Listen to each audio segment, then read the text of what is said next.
All right, well, welcome to this week's episode of Watershed Talks. How you doing, Tim? I'm doing great. It's a new year. It's a new year. We're Happy back. New Year! We got Matt. We can Hello. hear Matt singing Happy New Year to us. Do y'all have that? 2026. Do y'all have that sort of thing where people?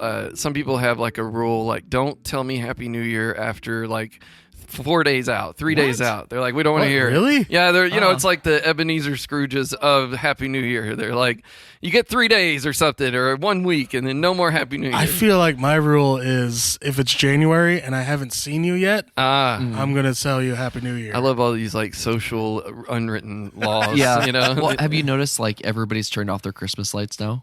No, I hadn't noticed that. Oh my gosh! Like our neighborhood is just dark. Oh, okay. Yeah, go around. It's weird. It's like once one person does it, then everybody else feels like they have to as well. We have with us a brand new guest, a friend of Matt's. This is, I didn't get your last name, Brian Widicker. Widicker. Welcome. How you doing? Doing good. Doing good? Doing good. Why don't you tell us just a little bit about how you came to be here today? You know Matt, you know, what's the story here? I just had some time off from work, and Matt was like, "Oh, you should come visit." And I was like, "Yeah, why not?" So I'll go visit family and come visit friends, and so that's And where do you call home right now? right now, middle of nowhere, North Dakota. Oh, And- nice. Is that where you're from? Or? Yeah. Okay. And how did you get to know our illustrious Matt? Music festivals. Okay. So- How long has that been going on? 16, 17 So years? y'all- I don't know, a long So time. y'all known each other. Yeah. Okay. Yeah. And just met at music festivals and then Yep. kind of kept meeting up at yearly. Yep. Okay. Pretty Well, much. one of the things here at Watershed Talks is we want anybody to come on and be a guest.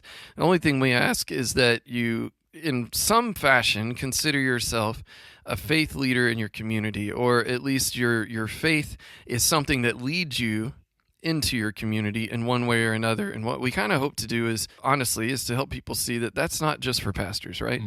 And so I guess the way of saying it is, how important is your faith in your daily walk out in the world? Well, I mean, like, faith, obviously, in general, is super important to me. But, I mean, because without faith, like, what's the point when you're out interacting with people? I mean, you're not there just by chance. Yeah. Like, I think that God puts us, no matter where we are, like, we have the opportunity to witness. I mean, even if it's just being positive to somebody who maybe is having a horrible day or something. Is you that know? kind of a philosophy that you have just in your day-to-day life? You do see or feel God's hand in just as you go through the day? I mean, I'd like to say I do. I mean, but it's a goal, maybe. Yeah. I mean, it's not perfect, but you just, you go into a store, asking somebody how they're doing. How are you today? And they're always, fine. And they're like, to you, they're like, well, how are you? And my favorite response is better than I deserve. Okay. The Dave And- Ramsey. Yep. Exactly. And it's funny because I will get people when I say that, they'll kind of laugh. Okay. Because it kind of takes them off guard, and Right. oh well, you don't deserve to have things bad or whatever, and then I have to explain. I'm like, well, if you believe in God, this is why I say that, because I Right. mean, I am better off than I deserve. So it does sound like your faith is in one way or another walking with you through the day. The other thing we do here is we very much make Scripture primary, and we basically, we don't know where it's always going to go, but we unpack a key scripture every day. So I'm going to put everyone on the spot. Rate your prowess with the Bible. How skillful are you? What's your knowledge level if you were playing a video game? What experience points, I don't know the right words, would you put for your scripture knowledge? We'll just make it a fun quiz real quick. So we'll go 1 to 7 to keep holy numbers. Where do you put yourself? Yeah, it's a hard one. I know because, now all your humility's coming in, and you don't. I went up against some Pentecostal women in a trivia game, and I lost to them, and so I'm not as good as a Pentecostal. I don't have my scripture memorized as good as a E-free. Okay. So I would say I understand like the scope. Okay. And like so I would give myself a 4. A 4. All right, Matt, what are you going to say? Well, I was thinking 4. Okay. It's like I have a lot of Bible knowledge, but if what I fault is necessarily trying to remember the passage, like the numbers that go, the chapter and verse. They're all made up anyway. It's like they didn't come with the original. That's true. Our buddy David's good at that one. Oh, Pastor yes, Dave. yes. David, he is very good at that one. Okay, so we got 2 4s. Are you going to go with the 4, Ryan? Well, I mean, in my mind, I'd like to say a 10, but okay. But I mean, if we're being honest, 3 or 4. Because I read my Bible, I try to do it every day, but well, see, that's do I good. retain things like? Okay. Well, we didn't know that about you. We didn't know that you read it every day. I mean, I try or listen on on my phone, whatever, and. Of course, sometimes when you're doing it, first thing in the morning, it's like, am I retaining anything? Because I'm still half asleep. Oh, okay. But I mean, I like to think over the years that something's sticking in there. And, yeah. I mean, because the Bible does talk about, God will give you what you need to say when, He'll bring stuff back. So I'm like, well, if it's somewhere in my head. If it's somewhere in there. How many years are you into either being a believer, or if that happened sort of so early you barely remember, how long has things like reading daily scripture, thinking about your witness as you walk around, how long has your faith been at that level of importance to you? Obviously, I grew up as, going to church and everything. As, I think when I, became, I guess if you say, give your life to Christ or whatever. I was a kid, so I don't remember exactly what age. It was something for kids where this guy and his wife would come and they'd do puppets, at churches, and they would just travel around. And for some reason, I remember, I think, giving my heart to Christ at one of those events. Right. A watershed moment, if there ever is one. Yeah. As far as reading the Bible and being purposeful and knowing, intentional. I mean, probably since I was in high school. I mean. Okay. So 4 years ago? I wish, right? Sure. No, I mean, probably, 20, 30, whatever years. Okay. I mean, wow. quite a while. Yeah. Quite a while ago. I mean, so. That's admirable. Yeah. I mean, because I think all of us have, not to be too on the nose about it, but, our podcast is called Watershed Talks, and this season we've wanted to kind of, when we can, think on those watershed moments, those times when we really do take a step in a new direction, hopefully a better direction. And I think even people that I wonder if lifelong growing up in the church people versus people who come to Christ as adults, I wonder if which group it has an easier or more of a temptation to just sort of fall in a rut and check out and just kind of be in the motions. But what I'm getting at is, it's interesting to me, people who have been a believer for a long time that have had that watershed moment where they're like, no, this is important, really important to me now. I'm going to really dig into the word daily. I'm going to actually, not everybody has had that yet, but ones that have, usually they, have a story to tell with that. So in high school for you, it sounds like there was something that kind of kicked it into the next gear. So. Yeah, I mean, I suppose high school. I mean, maybe college. I don't know. Somewhere in there. Yeah, I just remember in college, I know because the college I went to, one of my jobs for a while was working at the front desk in the dorm that I stayed in, and so I just remember if I went down to work at the desk, I'd bring my Bible along. Yeah. Maybe read it a little bit. I mean, maybe not that long, but I just always had it with me when I'd go down to work and stuff. And I just remember one time hearing something about other students or friends would say, oh yeah, he's, always got his Bible. And I'm like, oh, okay. I mean, well, it does stand out. Mm-hmm. Yeah. And I, I don't know that we know, and this sounds like a judgmental question, but do you ever wonder, Tim, how many of our regular churchgoers are in the Word regularly? Yeah. If there was some, I don't know, like a Yelp review for, and I know that immediately brings shame and feelings of judgment. I don't mean it that way, but just, I wonder how common or rare it is, and my gut would say it leans towards rare. But anyways, all of that to set us up for diving into Scripture with our new friend, Ryan. So are you ready? I guess. We've got Pastor Tim gave the sermon this week. You want to go ahead and give us a little intro of where we're at, and then maybe we can, however you want to do it, read some key parts of the passage, or just go over it. You take it away. Okay, so we are doing a sermon series on mental health, and this is the second time we've done it as a church. It kind of goes along with our mission statement.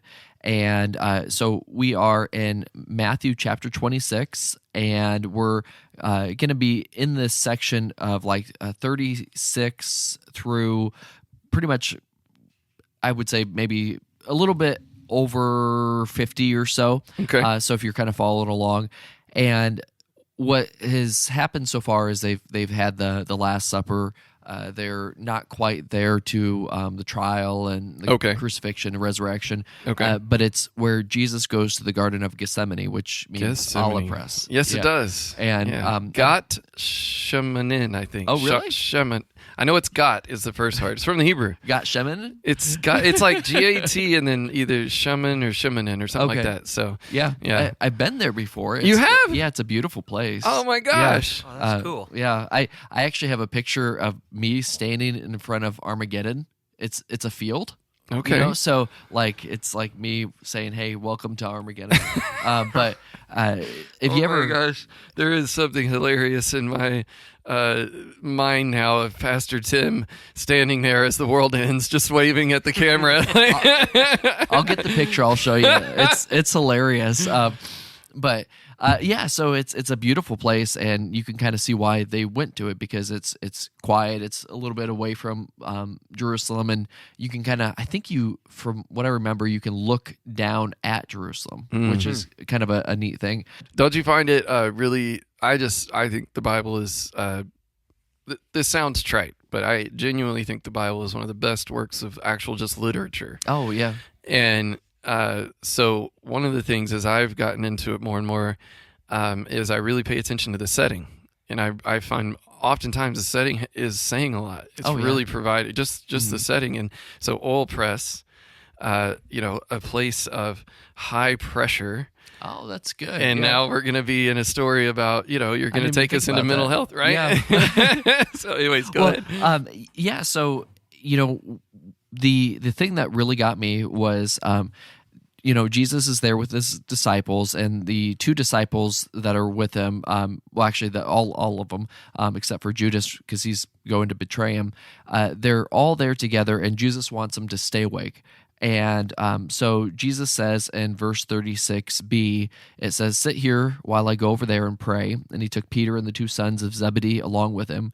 He began to be sorrowful and troubled, which when you go to the Greek there, that's an emotional distress. Mm-hmm. It's really tied into anxiety. Yeah. And then Grief. he said to them, "My soul is overwhelmed." And overwhelmed is the key word that I want to focus on. Okay. With sorrow to the point of death. Stay here and keep watch with me. And one of the things that I've done, my wife's a therapist, so I'm kind of know a little bit about this kind of stuff, but not enough to be, specialized or anything like that at all. Okay.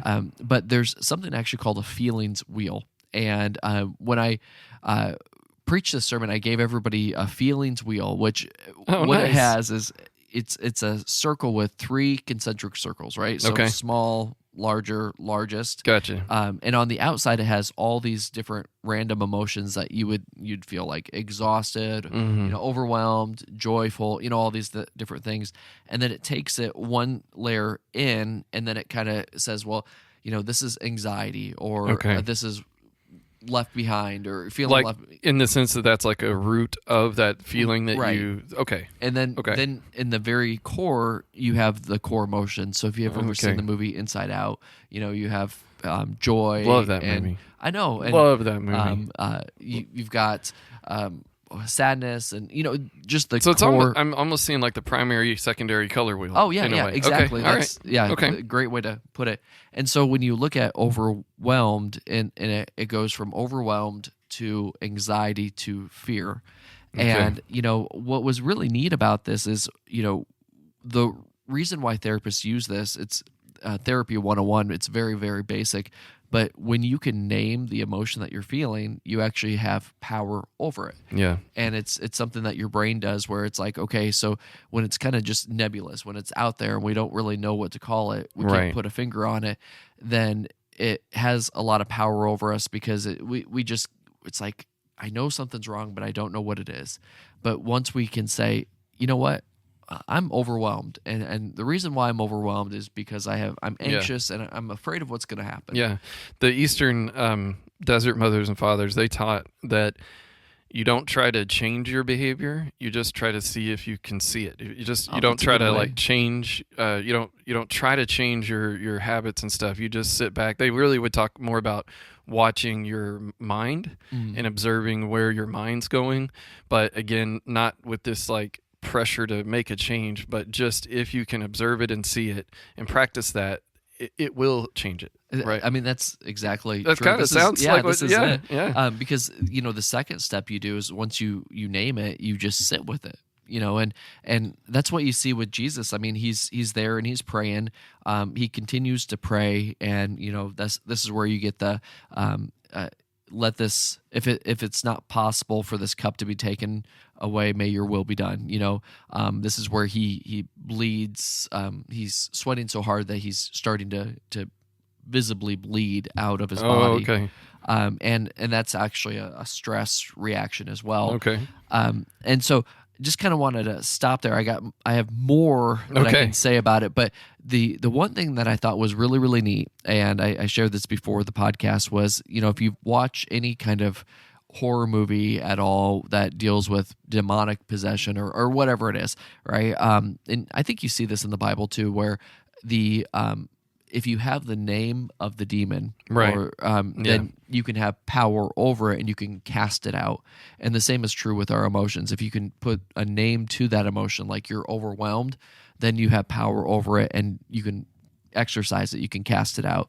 And I thought that was kind of a really powerful thing. A really like deep, almost ancient theological idea that modern, psychology, modern mental health is affirming. Which is always fascinating to see that truth was there all along. It's just we have new ways of sort of understanding it or new language to describe it. But so let's just pause for a second. We've got the story. We're in the Garden of Gethsemane. We've got Jesus showing his incarnate human side because he's overwhelmed. He's feeling all these emotions. And we've got the disciples who are also, I'm trying to remember, I know they keep falling asleep, but does it say that they're also sorrowful and sad, or does it not really get into their really emotional state? Yeah. So I don't think they really know what's going to happen. They know he's going to be betrayed, but does he say it's going to be that night? Oh yeah, he does, because he says, go and do what you're called to do, or well, that was at the supper, right? Yeah. So the timeline's a little different depending on the gospel, but right. it definitely got you there. So I guess I'd like to pause and just kind of pitch it to Ryan or Matt, and ask you, this is sort of the main truth that Pastor Tim is finding in Scripture here, and it's kind of being affirmed, like we said, by modern mental health work. What has been your experience? Do you have anything come to mind where you have been on either side of this thing, where you maybe were overwhelmed with an emotion and it got in the driver's seat and maybe led to some mistakes, or maybe on the other side, you can remember a time where you got overwhelmed with an emotion, but you were able to kind of name it and see it, and then that led to maybe a better way of handling it. Do you have anything coming to mind? Do you feel emotions, Ryan? I feel happy. That's an emotion. Stuff doesn't usually stress me out too much. So, I guess I've been pretty blessed with, and maybe I got that from my dad, because he was the same way when he was still around. He just, whatever. If something happens, so be it. If I were to pick between angry or sad, I would probably go angry, but I don't really get angry too often. You never have a time where out of anger you did something you regret, or maybe you got angry and you were able to not do something you regret? Either way? Not really. Because most of my life, I've worked a lot with kids, and so obviously it's not professional to lose your cool Sure. or whatever. But when you're around kids, you're like, okay, if I get angry or mad, so the other thing is I used to do school photography, and I did that for almost 20 years. So for anybody who had kids, that go to school and they come home with school pictures, that's what I did. Well, one thing would be fascinating. Did you ever deal with kids that were overwhelmed? Did you ever? I mean, that's an interesting thing. Oh, yeah. So what happened?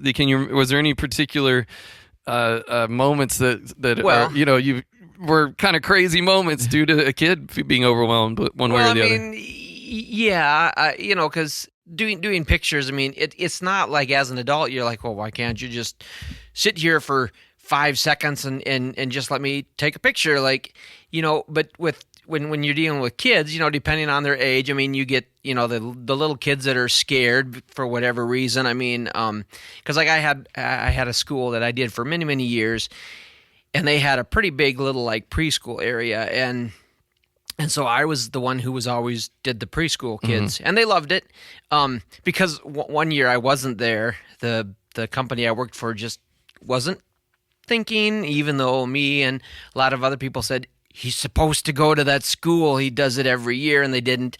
And then the principal told me later, she's like, I've never had so many upset parents emailing me that you weren't there. Okay. I was like, that's great. Okay.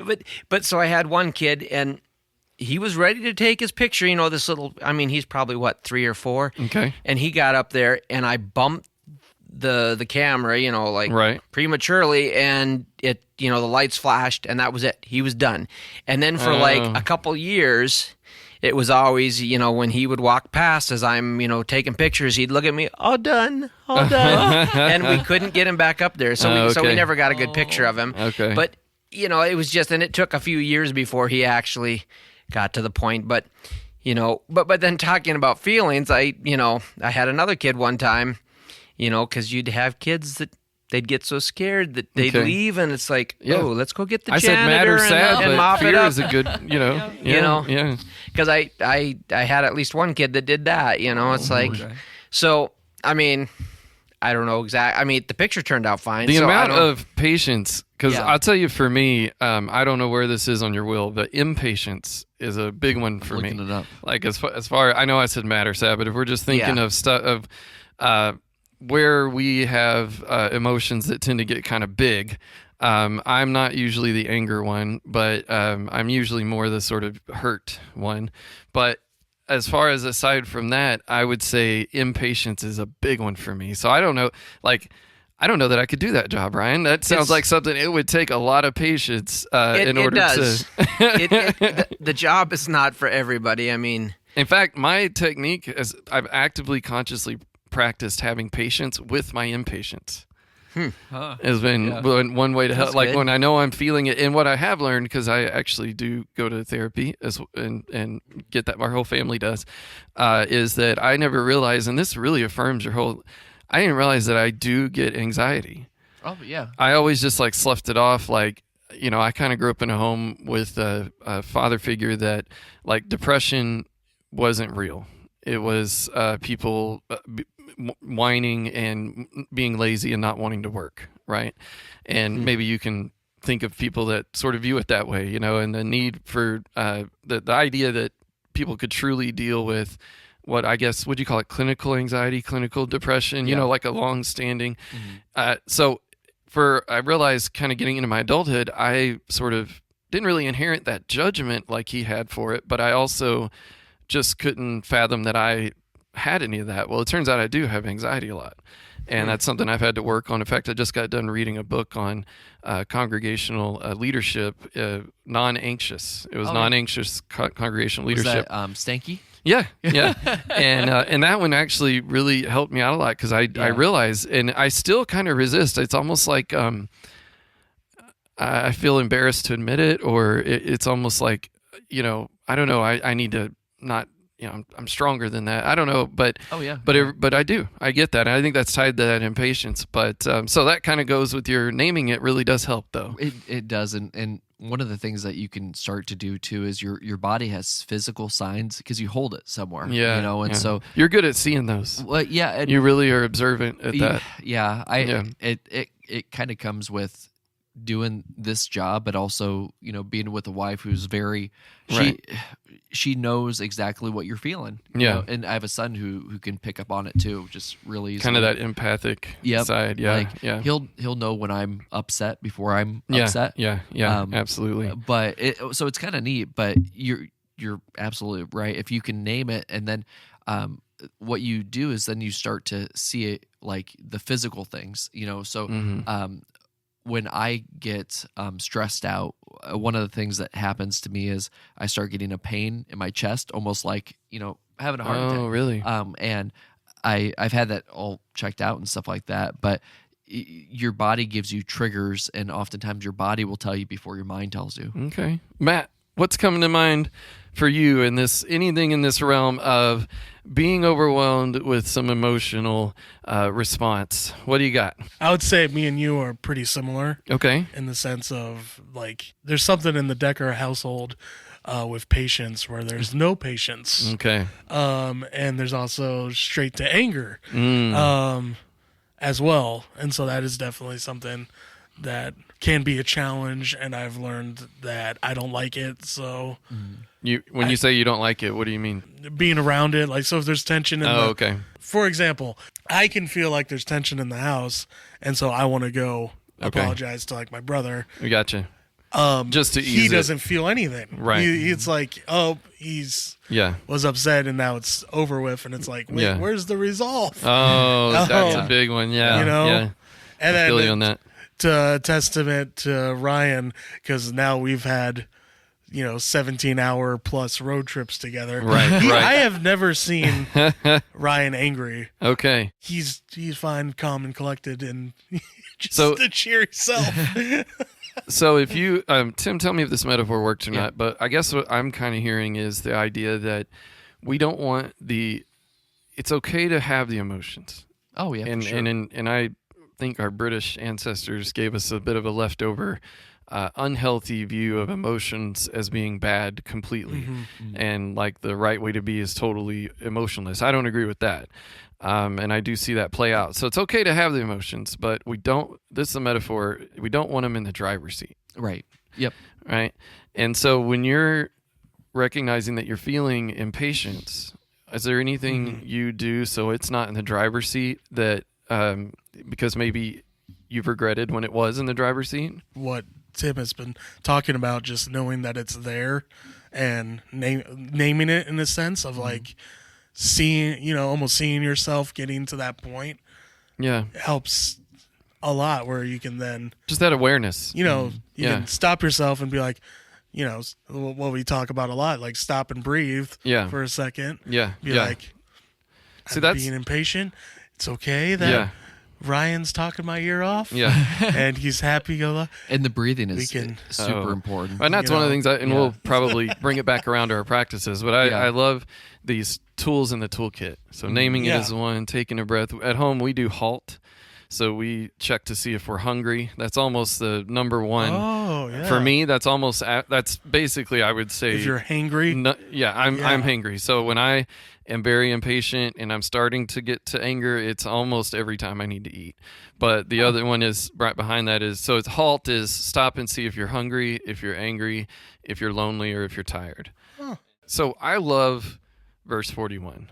Can we read it real quick? Would that be okay? Yeah. Why don't you go ahead and read it for us? Okay, so it says, watch and pray so that you will not fall into temptation. The spirit is willing, but the flesh is weak. We've all heard that, right? The spirit is willing, the flesh is weak. And, there have been some people that have tried to say that gives excuse for the mistakes that we make in the flesh. That is an incorrect exegetical view, in my opinion, right? And many of our forefathers, as far as our theologians and great preachers of the past, have named that as, no, this is not giving some excuse where, the flesh is weak. This rationalizes sin because we just live in the flesh and we're going to do that. But it does name the condition from which we need the healing. It is this human condition. I don't know that I could think of another verse that more succinctly and better describes what we call the human condition. Willing spirit, weak flesh. That's all the way back to the Garden of Eden, much less the Garden of Gethsemane, right? And one thing that I really like, St. Teresa, she said that the spirit is ready, but the body, this is what she thought of as what flesh meant, the body and the imagination. Right? And she called them traitors, which is kind of tough.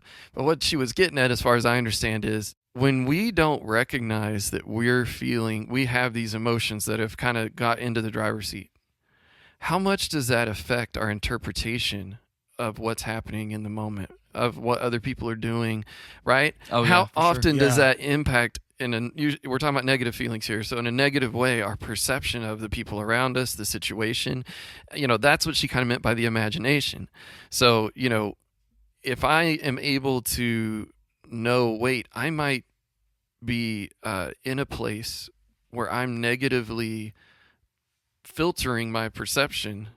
You get what I'm saying? Mm-hmm. Have y'all ever had that where you kind of look back and you go, whoa, maybe that wasn't as offensive as I thought it was in the moment, or Yeah. right? Yeah. I mean, can y'all speak to that at all? Where one of the reasons to name the emotion and to see it and keep it out of the driver's seat is because how much it can change our interactions, our relationships in any given moment. Thinking back of, because I can be very monotone and kind of more blunt and maybe sound grumpy, and I remember people addressing that and me thinking, oh no, I don't, and then I record myself Interesting. in a project, and then I watch it again, and I'm like, oh wow.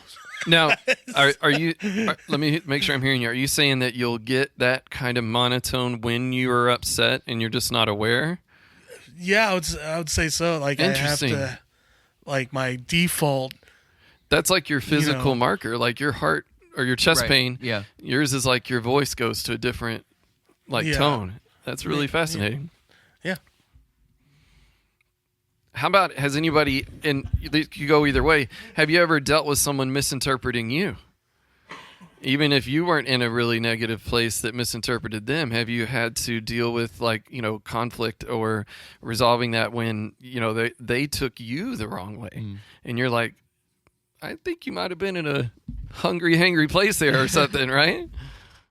Well, I mean, playing on that, when somebody, they accuse you, oh, well, you're acting.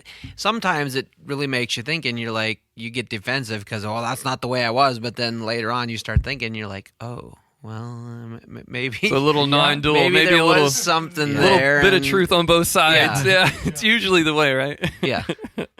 Yeah, going with that, I really struggle with, and this is something I really didn't know for a long time, but where is it at on my wheel here?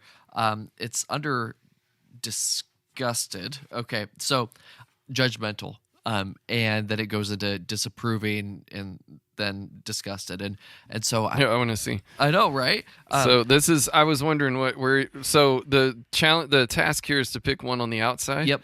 Okay. So yours is what again? So it's judgmental. Oh, it's the outer will say judgmental. Yep. Okay. I want And to then find it. you go into the meal, the next one in. Okay. Yeah, so it's judgmental, and then it's Disapproving. Yep. And then disgusted. right. How does that work? This is one thing my family says I have this weird smile that I do when Yeah. I'm being judgmental.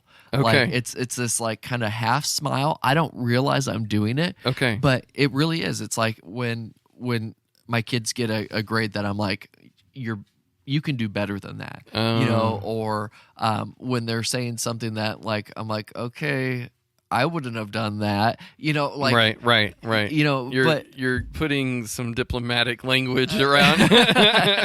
yeah, right. So I struggle with that one because, if it's not that I want my way to be done, but if somebody does something where I'm like, that was, in my opinion, dumb. Right. Right. Then I'm judgmental, and it's a struggle. Well, how deeply theological and just cool is it that this is the story where we get the not my will but yours? How much is surrendering to his higher powerness, his way, not our way, is part of this, not letting the emotions be in the driver's seat. Right. I mean, that's actually the answer. It's huge, isn't it? Yeah. I mean, what is it? So this is like like I said, it's not an excuse, it's a diagnosis, and the prognosis is prayer, right? Or the prognosis is that sort of surrender to his will. Because I guess you could pray and still like not give him any. Yeah.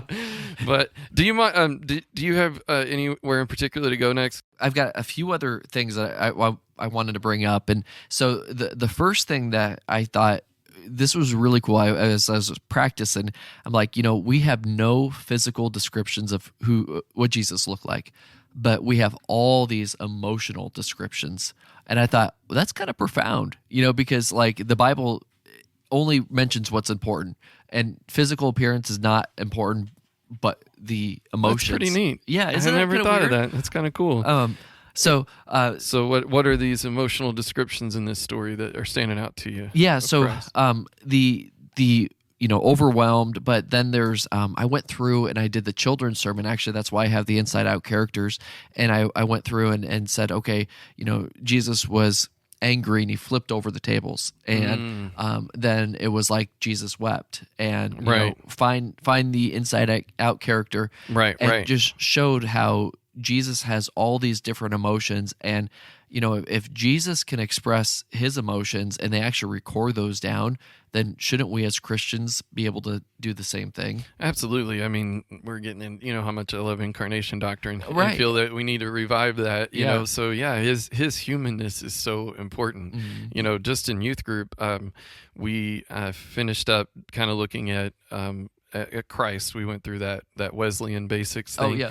And one of the things I showed him, which this Ryan, this shows you a little bit of how terrible of an actual youth leader I am, because we looked at the heresies in the early church, and a couple of those heresies were on one end of the spectrum. One was that Christ was never here in the flesh.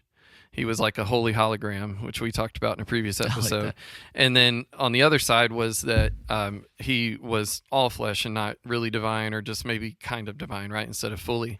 And I remember with the youth group, I said, okay, now you understand these two extremes. The church does not teach these things. That's why they're called heresies. But when you look at these extremes and you think on them, do they seem like they are true? Do you have any, what is your internal reaction to if this were our teaching? And they aren't able to describe exactly why it's wrong, but every one of them is like, yeah, that's not right. He is fully human, fully divine. And I think that humanness of him is left out. I think in our music, our praise and worship music, that we tend to not really celebrate his humanness as much as we do his divinity.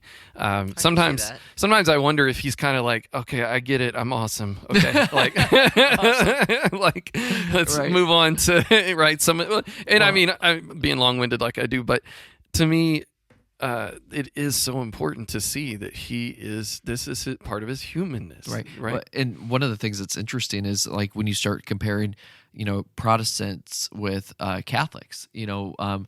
The Catholic Church would say that Jesus is one step further away from humanity because Mary was without sin, and so he was born with, which actually is what Immaculate Conception is about. Exactly, common misunderstanding. But I got, and that kind of does put him a little bit not quite fully human. Yeah. And so it's like, well, does Jesus really have those emotions? Is he really? I think of, is it Saint Anselm who says? Anselm of Canterbury, like that. Let me guess what you're going to say. Okay. That which is not assumed is not healed. Yes, high five. Dorky high fives. But it has to be everything. Yeah, Yeah. The salvific work is in his being born into human form as much as it is his death on the cross. Right. It's all the salvation. He redeems everything. All of it. Yeah. So, anyways, now we're getting into we can keep torrents. nerding out. Yeah. As we kind of close it out a little bit, one of the things that's really, really neat is when you see the reaction that Jesus has compared to the reaction that the disciples have when the guards and Judas come back. Yeah. And so there's the verse, Jesus is like, rise up, all right?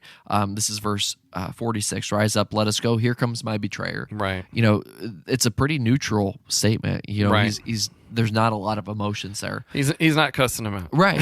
Yeah. He's not doing that kind of thing. And he's not afraid. I mean, you don't hear fear. You don't. It's just almost like okay, here, this is what's next. Yeah. It's very courageous. Yeah. And so the thing that Jesus has been able to do is he's been able to name, I'm overwhelmed. He's sat with it for a little bit. He's prayed, and then he's surrendered it to God.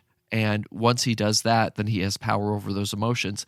It's not that he stopped feeling. Yes. You know, you have the feelings along with the rational side. And so this is what happens when we name things. It allows our brains to move from that the reptilian brain, the fight or flight, right, up to the frontal lobe, which is more the rational. Yeah. And so, you know, when we interact with other people and we've gotten to that rational part, it's not that we stop feeling, we still feel it.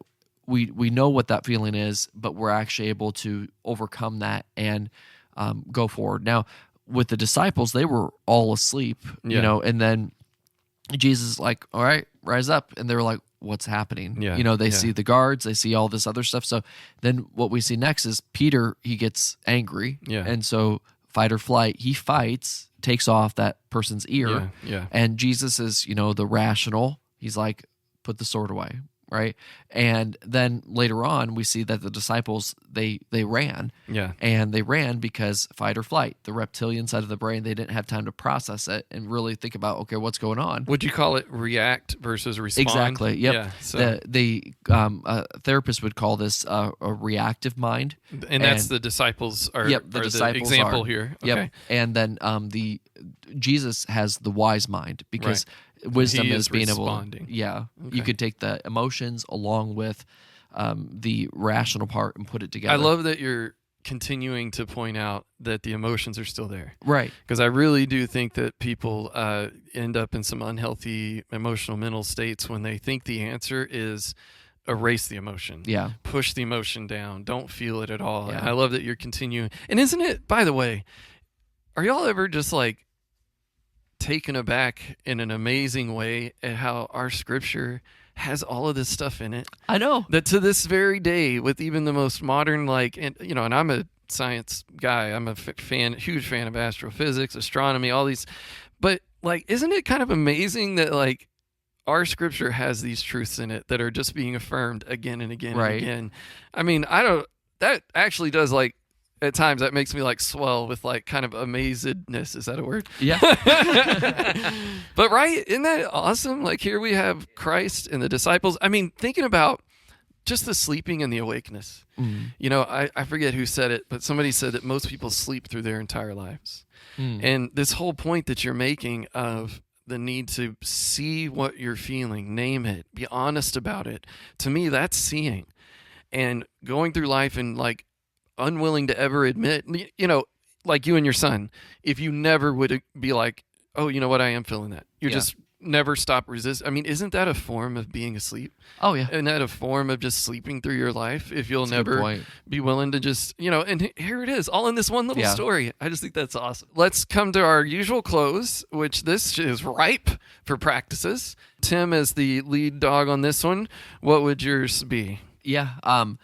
You know, okay, so here's my cultural reference. So in Star Trek, in the new one that came out, okay, so there's Spock and there's Kirk, and Spock, the older Spock, okay, so if you've seen the movie at all. So Kirk goes, he goes, I didn't think Vulcans feel emotions. And he said, you know, in many ways we feel emotions stronger than humans. Really? Yeah. And I was thinking about how, you know, just being able to take time to be rational and logical about things, how you could still feel it. And yeah, so you should use that clip from Wrath of Khan where it's this old school Star Trek, but William Shatner is giving the eulogy for Spock before he comes back, and it is awesome. He talks about like that he was the most, and like he gets a little tear human. About that Spock. is You should kinda look cool. up that clip for the Okay, next yeah. time. Yeah, because even back then they're referencing that this what we think is a robotic Right. type personality, he was actually the most human. Huh, So that's yeah, that it's is really it's cool. a really good acting by William Shatner. Yeah. In that moment, but you know I think it was Wrath of Khan. I'm not a big Star Trek nerd, but I have watched some of the originals. So okay, so Oh, what yeah. what is the practice? Okay, So we're talking a lot about letting our emotions take the driver's seat, and so I'm going to kind of take it a little bit deep, and then we'll go out a little bit. So when people are struggling with the idea of suicide, one of the things that we are taught is to try to get them talking and get it so that you're creating some space between what they are thinking and visualizing and what they actually want to do.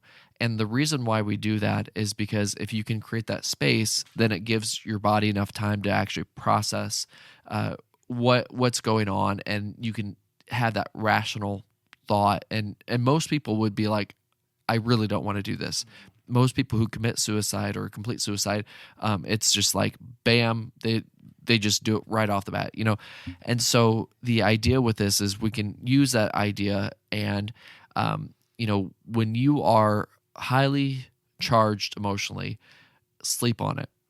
When you want to go back and because you have an argument with your spouse or your kids, and you're like, I'm going to go tell them. It's like, okay, take some time, breathe a little bit, put some distance between you and that. And then oftentimes what you find is that your response is a lot more tempered, and it's a lot more powerful because you've had the time to really think through it, and you're not going on pure emotions alone. I love this topic so much. We could do a two-parter. I have found that to be true in my own life. And I wonder, I'm thinking of you right now, Matt, with the tension in your home that you mentioned earlier, where I need to do that even when I have the best intention to go resolve the tension Right. and go resolve the conflict.